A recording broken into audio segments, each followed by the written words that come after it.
এবারে বরিশালের মাছ মাংসের বাজারের খবর জানাচ্ছেন সহকর্মী শফিক মুন্সি। বরিশালে গত কয়েকদিন চলমান যে কারফিউ ছিল, সেই কারফিউ কিন্তু পচনশীল পণ্য, বিশেষ করে মাছ মাংস এবং সবজি বিক্রেতা যারা, তাদের কিন্তু বেশ ক্ষতির সম্মুখীন হতে হয়েছে।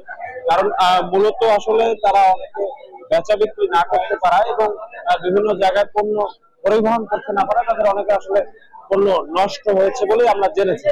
তাদের পুরো যে ক্ষতির পরিমাণ সেটি এখন পর্যন্ত এভাবে নির্ধারণ করা না গেলেও সেটি আসলে কোটির ঘর ছাড়িয়েছে বলেই আমরা জেনেছি।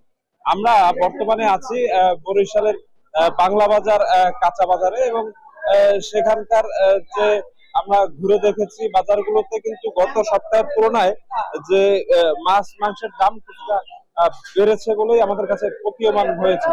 আমরা এখানে যেটা দেখেছি, সোনালী মুরগির কেজি 260 টাকা করে রাখা হচ্ছে, এবং লেয়ার মুরগি বা পোল্ট্রি মুরগি যেটা বলে সেটিকে আসলে 180 টাকা করে কেজি দরে বিক্রি হচ্ছে। গরুর মাংস 780 এবং খাসির মাংস 1150 টাকা করে বিক্রি হচ্ছে, যা কিন্তু গত সপ্তাহের তুলনায় প্রায় প্রতি কেজিতে 20 থেকে 25 টাকা করে বেড়েছে বলেই আসলে জেনেছি।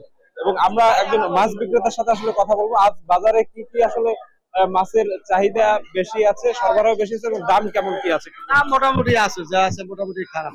কি মাছ আছে, দাম কেমন? এই মনে করেন কাতল আছে 200, 360, 70 এমএল, তেলাপিয়া 250, চিংড়ি আছে 750, ইলিশ আছে 1500, 1600, যা আছে মোটামুটি হাতে নাগালে। কয়েকদিন তো কারফিউ আসলে ছিল, এই কারণে আসলে আপনার ব্যবসা কেন?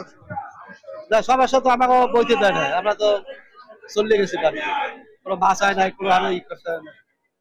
এই হবে মনে করেন 2-3 দিন এই মাছ হবে আওয়াজ হয়েছে।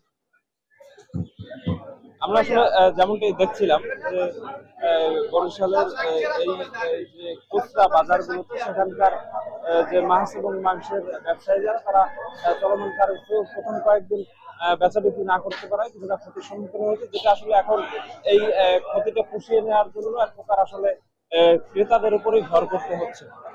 এর বাইরে যদি আসলে বলা যায় যে চলমান কারফিউ পরিস্থিতি কিন্তু বরিশালে আন্দোলন সংগ্রাম সহিংসতার ঘটনাগুলো কমিয়ে এনেছে, এবং ধীরে ধীরে আসলে যেহেতু কারফিউ শিথিল হচ্ছে, যেমনটি আসলে আজ বরিশাল নগরী এবং আশেপাশের জেলার সকাল 6টা থেকে 9টা পর্যন্ত আসলে কারফিউ শিথিল রয়েছে। তো আস্তে আস্তে হলো পরিবেশ পরিস্থিতি এবং জীবনযাত্রা সহজ এবং শান্তিপূর্ণ হবে, এমনটাই আসলে আশা প্রকাশ করেছেন ব্যবসায়ী সহ সাধারণ নাগরিক যারা, তারা।